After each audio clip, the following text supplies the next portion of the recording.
বসবাস করে। অনেক সময় আপনারা অসুস্থ হন, পরিবার পরিজন নিয়ে অনেক সময় হাসপাতালে যেতে বিঘ্ন ঘটে।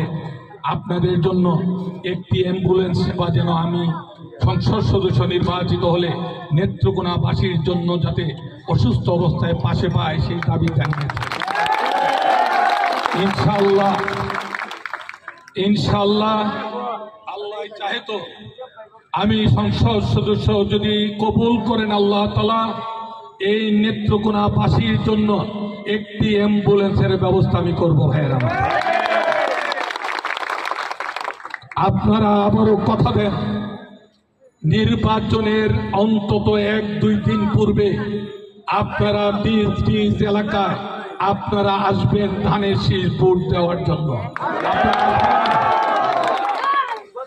প্রিয় সহকর্মী বৃন্দ, আমি কয়েকটি স্লোগান দিয়ে আমি আমার বক্তব্য শেষ করব। তোমার আমার মার্কা কি?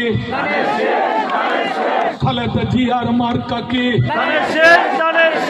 তারেক জিয়ার মার্কা কি? কৃষক ভাইদের মার্কা কি? শ্রমিক ভাইদের মার্কা কি? কৃষক ভাইদের মার্কা কি?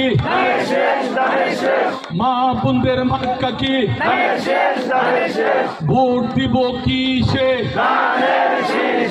ধানের শীষে। আসছে সামনে শুভ দিন, সামনে আসছে শুভ দিন, ধানের শীষে ভোট দিন। সবাইকে ধন্যবাদ জানিয়ে আমি আমার বক্তব্য শেষ করছি। খোদা হাফেজ। বাংলাদেশ জিন্দাবাদ। দেশনেত্রী বেগম খালেদা জিয়া জিন্দাবাদ। তারেক রহমান জিন্দাবাদ। চট্টগ্রামবাসী জিন্দাবাদ।